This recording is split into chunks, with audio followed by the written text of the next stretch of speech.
Hello everyone, कैसे हैं आप सब लोग। आई होप आप लोग अपने घरों पे सेफ होंगे। तो जूनियर असिस्टेंट को लेके ऑफिशियल ऑर्डर्स कई सारे बच्चे जो हैं वो वेट कर रहे थे। मैंने आज सुबह भी आप लोगों को एक वीडियो बनाई थी जिसमें ये कहा था कि इस रिक्रूटमेंट पे कोई भी स्टे नहीं है और अभी ऑफिशियल ऑर्डर जो हैं वो भी आ चुके हैं। एक बारी मैं आपको जल्दी से वो बता देता हूँ, फिर उसका क्रक्स मैं आप लोगों को यहाँ पे समझा देता हूँ। बट सबसे इंपॉर्टेंट चीज़ जो आप लोगों को ध्यान में रखनी है, फिलहाल आप लोगों का एग्ज़ाम 22 फरवरी को ही है और इस पर कोई भी स्टे नहीं लगा है।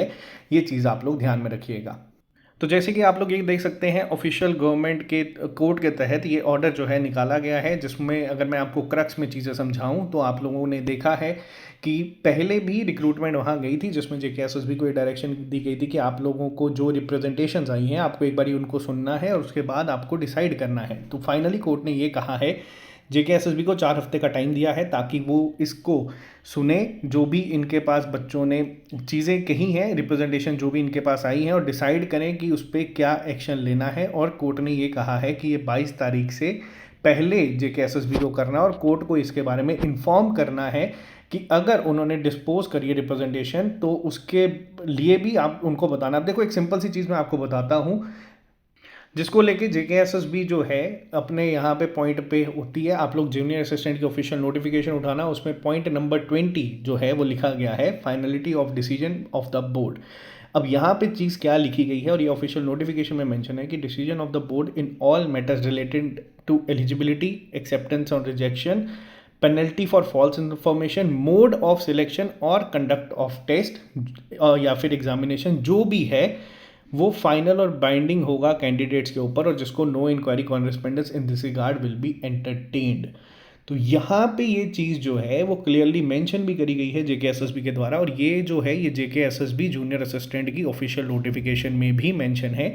तो यहाँ पे अगर मैं क्रक्स की बात करूँ, इस रिक्रूटमेंट पे कोर्ट ने कोई स्टे नहीं लगाया है। कोर्ट ने सिर्फ ये कहा है कि 22 तारीख से पहले पहले जेकेएसएसबी को जो रिप्रेजेंटेशन उनके पास आई थी उनका क्या रिप्लाई करा है वो सब उनको क्लियर करना है। और जो बच्चे जो रिप्रेजेंटेशन में नहीं है, आप लोगों को बस ये बता दूं कि 22 तारीख के लिए आप लोग तैयारी जो है वो करते रहें और यही डेट को आप लोग एग्ज़ाम को मान के ही चलें, क्योंकि आपका एग्ज़ाम कंडक्ट होगा।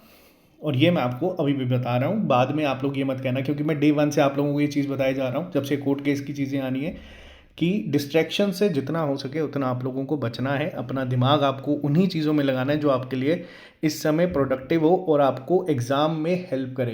कोर्ट केस क्या है, डिसीजन क्या है, जज किसको दे रहा है। सुबह वीडियो बनाई, उसके बाद बच्चे कहते हैं ऑफिशियल ऑर्डर्स दिखाओ, तो ये ऑफिशियल ऑर्डर्स भी आ चुके हैं। अब आपने रिप्लाई फाइल नहीं करना है, ना आप लोगों को रिप्लाई मिलना है, आप लोगों का काम सिर्फ पढ़ना है। तो आप लोग पढ़ाई को फोकस करें, क्योंकि 22 तारीख को आपका एग्ज़ाम जो है वो कंडक्ट होने वाला है।